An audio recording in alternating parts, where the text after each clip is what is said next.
وعلیکم السلام ورحمۃ اللہ وبرکاتہ۔ میں نے اپنے گزشتہ بیان میں عرض کیا تھا کہ تصویر کشی جو خصوصاً علماء میں بھی پھیلتی جا رہی ہے یہ خالصتاً ناجائز ہے۔ اس پر امت کے پاس کسی قسم کی کوئی دلیل جواز کی نہیں ہے۔ خصوصاً ارباب فتویٰ تو اس کا شدت سے انکار کرتے آ رہے ہیں۔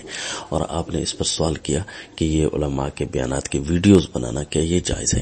تو یاد رکھیے اس سلسلے میں کہ لائیو نشریات تک کی تو اجازت اس طرف دی گئی ہے کہ وہ چونکہ براہ راست ہوتی ہیں اور ان کو اگر محفوظ نہ کیا جائے تو اس کے جو ہے تصویر کا حکم میں نہیں آتی۔ البتہ یہ جو ویڈیو ہوتی ہے تو یہ تو یقیناً تصویر ہی ہوتی ہیں، کیسے کہ کروڑوں سینکڑوں ہزاروں تصویریں لاکھوں تصویریں بیک وقت گردش کرتی ہیں تو وہ ایک ویڈیو بنتی ہے، یعنی ان کی جو بنیاد ہے تو وہ تصویر ہی ہے۔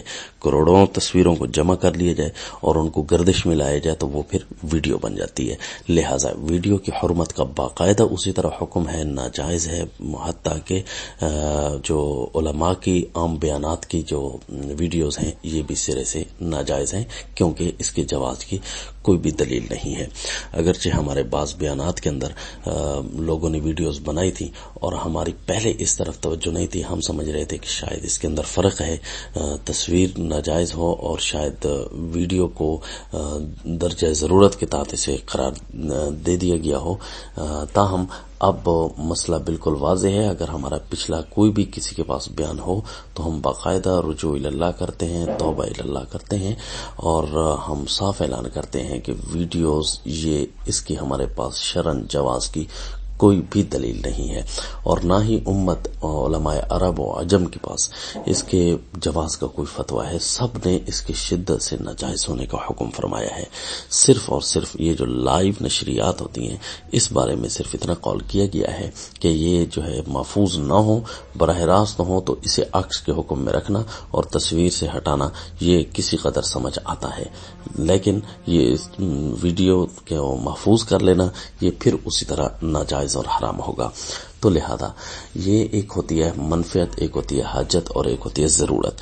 منفعت اور حاجت اس تک تو حرمت کے کسی بھی حرام شے کے استعمال کی اجازت نہیں۔ ان چیزوں کا فرق کسی بھی بڑے عالم سے پوچھ لیجئے، مختصر سے وقت میں شاید میں عرض نہ کر سکوں۔ ایک جو ضرورت ہوتی ہے، یعنی جس طرح بندہ مر رہا ہوتا ہے، اس کے بغیر چارہ نہیں ہوتا، تو اس وقت کسی بھی حرام کے استعمال کی اجازت دی جاتی ہے۔ مثلا جو عین حرام ہیں ان کے کھانے کی بھی قرآن پاک میں اجازت ہے کہ فمن اضطر غیر باغ ولا عاد، کہ جو مردار ایک آدمی کے سامنے پڑا ہے اور وہ مرتا ہے، کوئی چیز بھی اس کے پاس کھانے کو نہیں ہے، تو اس کے لیے اللہ تعالیٰ نے گناہ اٹھا لیا، اس کے استعمال کو حکم کیا۔ تو یہ اس وقت ہے جب ضرورت ہو۔ تو اسی طرح ویڈیو وغیرہ، تصویر وغیرہ کی جب ضرورت ہو، یعنی اس کے بغیر چارہ نہ ہو، مثلا نگرانی کے لیے کسی جگہ بہت ضرورت ہے، CCTV فوٹیج لگانا، یا اسی طرح آئیڈینٹی کارڈ وغیرہ، یا کوئی بھی ایسی چیزیں ہیں ID کارڈ وغیرہ جس کے لیے ایک انتہائی درجہ کی سیکیورٹی کے لیے ضرورت ہوتی ہے، اگر تو واقعی وہ ضرورت ہے تو پھر تو اس کے استعمال کی اجازت ہے، اور اگر ضرورت کے تحت نہیں ہے تو پھر بھی اس کے استعمال کی بھی اجازت نہیں ہوگی۔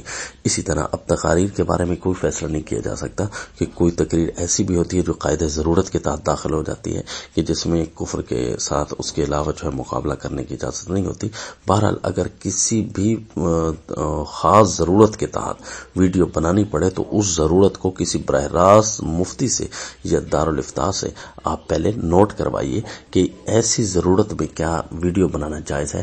ایک عام سا بیان ہوتا ہے، سادہ سا بیان ہوتا ہے جس کی کوئی ایسی چندہ ضرورت بھی نہیں ہوتی، اور پھر اس کو نعوذ باللہ ایسی ایڈیٹنگ کے ساتھ پیش کیا جا رہا ہوتا ہے، تو یہ جو ہے اس کے جواز کی بہرحال اسلام میں کوئی دلیل نہیں ہے، اور ہمیں تو اسلام کو ہی فالو کرنا ہے۔ السلام۔